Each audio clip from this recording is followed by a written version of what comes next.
Hello, everyone, and welcome to the Geostrategic Pulse. Thank you for watching or listening to the podcast. What if America's F-35 isn't just a stealth fighter anymore, but a flying sensor hunting for incoming missiles? A new architecture could connect F-35s with satellites, the TOTI, Aegis, PAC-3, and even the Next Generation Interceptor, creating a missile defense network that sees threats from multiple angles. And here's where it gets fascinating. The F-35 could detect and refine missile tracks before ground-based defenses have the full picture. But can this network actually survive hypersonic attacks, electronic warfare, and a massive missile barrage? Watch until the end and tell us what you think. Could the F-35 become America's most important missile defense sensor? Like, share, subscribe, and drop your opinion in the comments. We want to hear your take. So today, our mission for this deep dive is to take a really brisk, precise look at the geostrategic implications of this August 2026 Lockheed Martin architecture, based on the latest news. We are basically looking at how shifting from isolated platforms to a global digital architecture completely changes the global power balance. Yeah, and it really is a fundamental shift, right? I mean, for a long time, everyone just thought of the F-35 in, well, very traditional 20th century terms. Right, like dogfighting or dropping bombs. Exactly. You picture this stealth fighter penetrating hostile airspace to drop munitions. But the last updates reveal a completely different operational paradigm. Like, the aircraft isn't necessarily supposed to shoot down these incoming missiles itself. Wait, really? It doesn't shoot them? No, not necessarily. It is essentially functioning as a forward-deployed, highly mobile tracking node. Okay, so it's basically a flying sensor. But how does that relay race actually work in real time? Like, for you listening, you're probably wondering how a fighter jet tracks a missile moving at thousands of miles an hour without firing a shot. Well, the timeline actually starts way up in space. So there's an overhead persistent infrared satellite, we usually call it an OPIR, and it's orbiting the Earth, constantly scanning for heat. When an adversary launches a ballistic or hypersonic missile, it makes this massive thermal bloom. The OPIR satellite detects that intense heat against the cold background of space.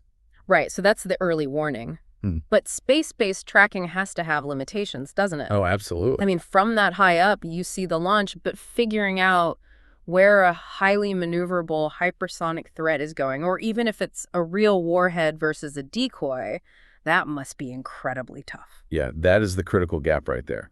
A traditional ballistic missile is, somewhat predictable. It follows a parabolic arc like throwing a rock. Sure. But modern threats, like hypersonic glide vehicles, they maneuver through the upper atmosphere unpredictably. They're more like a thrown paper airplane catching drafts of wind. Wow, okay. So from a satellite hundreds of miles away, calculating that erratic trajectory with enough precision to actually shoot it down, that's nearly impossible. And I'd imagine ground radars really struggle here too, right? Just because of the physical curvature of the Earth. Yeah. A ground radar can't see a missile until it crests the horizon. Plus, mountains can block the signal.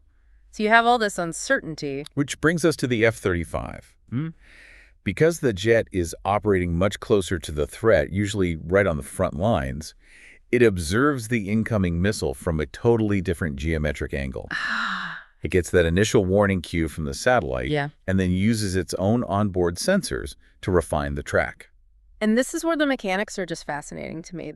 The jet gathers all this targeting data completely passively, right? Right, completely passively. It relies on the distributed aperture system, the DES. For those listening who aren't familiar, this is basically a network of 6 infrared sensors stitched all around the fuselage. It gives the pilot a complete 360-degree spherical view. Yes, wild. The pilot can literally look down between their boots and see the ground through the floor of the aircraft. That is insane. Because the helmet display feeds the imagery directly to their eyes. But even beyond human vision, the software is constantly running algorithms on that video feed.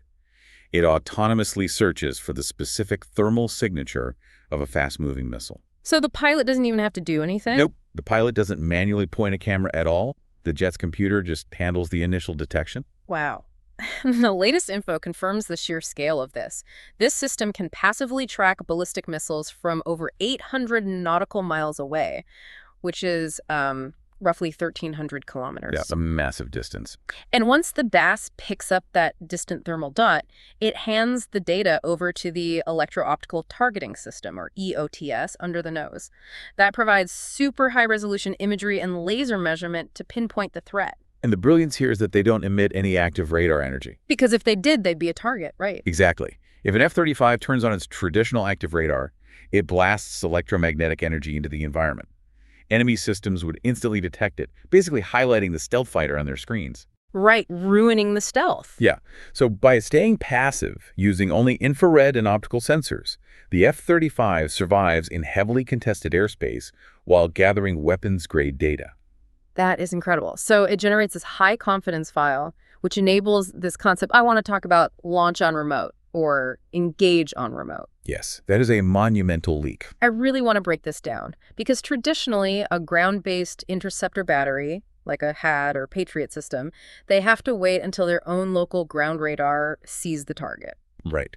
And because of that Earth curvature problem we mentioned, waiting for the ground radar means the battery has very little time to react. Like maybe just seconds. Literally minutes or even seconds before impact. But launch on remote completely changes the physics problem. The ground battery can fire its interceptor based entirely on the targeting data from the F-35 long before the ground radar ever sees the threat. Okay, so it's like having an invisible scout deep in the field who spots an enemy and quietly texts the exact coordinates to an archer miles away, rather than the scout trying to shoot the arrow themselves. Yeah, that is a perfect analogy. And then the archer can loose the arrow before they even see the target. Exactly. But, and here's the catch, having a stealthy scout is totally useless if they can't communicate with the archer securely. Right, if the text message doesn't go through. Yeah, if it's jammed or delayed by even a few seconds, the archer misses.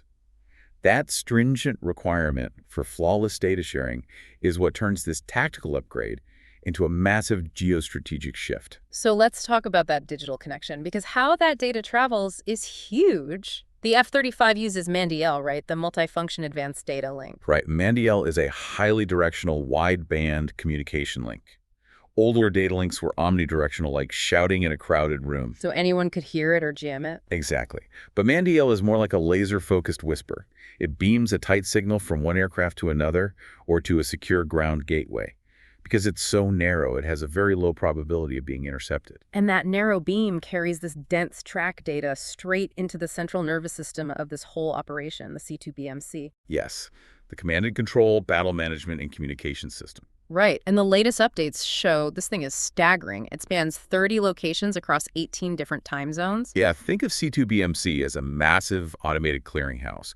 It takes the local F-35 data, matches it in real time with the satellite data, and strips out redundant tracks. So if two sensors see one missile, it knows it's only one missile. Exactly. It fuses the picture, prioritizes the most dangerous threats, and distributes firing solutions to interceptors, whether that's a TID on land, an Aegis on a Navy destroyer, or the Next Generation Interceptors. And we've actually seen precursors to this. Back in 2019 and 2020, F-35 data was fed into the Army's IBCS system, allowing ground units to intercept threats they couldn't see. Yeah, but scaling that test up to a global network during a major conflict, that completely changes the map. Especially in the Indo-Pacific, right? Oh, absolutely. The geography there is vast. The threat involves multi-axis attacks, saturated barrages of cruise missiles, hypersonics from land, sea, and air simultaneously. Yeah. And in that environment, static radars on islands or ships are basically sitting ducks. They are the very first targets an adversary will try to destroy. Yeah. But if you have F-35s dynamically moving between airstrips, you have a highly resilient mobile sensor net. Flying at Mach 1. Exactly. An airborne network that can look down and track terrain-hugging missiles in ways no ground station ever could. And the implications stretch to Europe, too. Allied nations like the UK, Italy, Norway, they fly their own F-35 fleets. And the latest info says they can plug into this architecture for NATO's collective defense. And this is the most profound geostrategic catch. Connecting European fighter fleets into this Washington-led defense grid deepens interoperability, sure. Right, a unified shield. But it also vastly increases Allied strategic dependence on American software, American network gateways, and American command systems. So wait, they are basically trading physical vulnerability for a deep digital dependency. Exactly. It opens up thorny debates about data sovereignty. If a sovereign nation plugs its jets into a U.S. network, who controls that information? Oh, wow, yeah.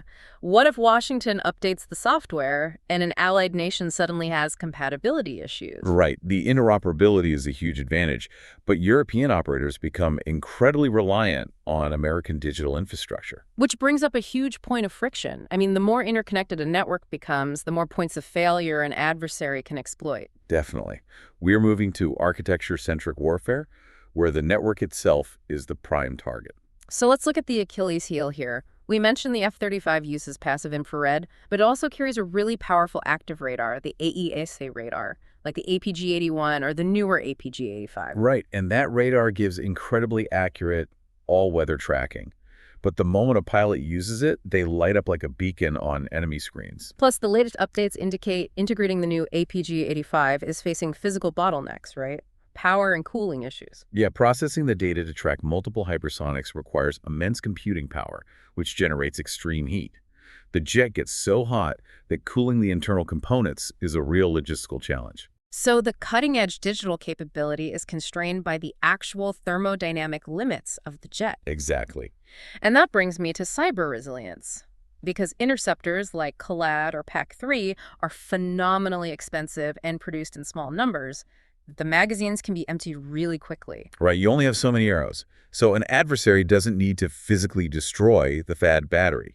If they can hack the C2BMC network or spoof the data links, they could create false missile tracks. So they trick the system into thinking there's a massive barrage, force the automated defenses to launch their limited multi-million-dollar interceptors at ghosts. And once the magazines are dry, they launch the real attack. Wow. The cyber resilience is literally the armor of the grid. But I really need to challenge the practicality of this whole vision. Okay, go for it. If we are turning fighter jets into our primary missile defense sensors, aren't we just building a trillion-dollar shield that relies on highly vulnerable physical gas stations? I mean, the jet is invisible, but its massive supply chain, the 2-mile runway, the slow fuel tankers, the ground gateways, none of that is invisible. And that is the paradox of modern stealth operations. Potential adversaries know they probably can't shoot down an F-35 in a dogfight, so they won't try. We'll just target the logistics. Exactly. They'll launch cyber interference to sever the gateways or use long-range strikes to crater the runways. To maintain a flying sensor screen, you need aircraft up 204/7. Which means massive aerial refueling tankers showing up on radar from hundreds of miles away. Right, and forward bases that need vulnerable shipping lanes for fuel and parts. If an adversary hits fuel storage and local power grids, the invisible sensor goes completely blind because it can't take off. Plus the human limits. A commander has to choose, do I use my limited F-35s to orbit defensively or offensively to strike enemy launchers? You can't do both forever. Pilots get fatigued, airframes need maintenance. It forces incredibly difficult choices. Now, this architecture definitely complicates an adversary's planning, but its true value relies entirely on surviving real-world environments.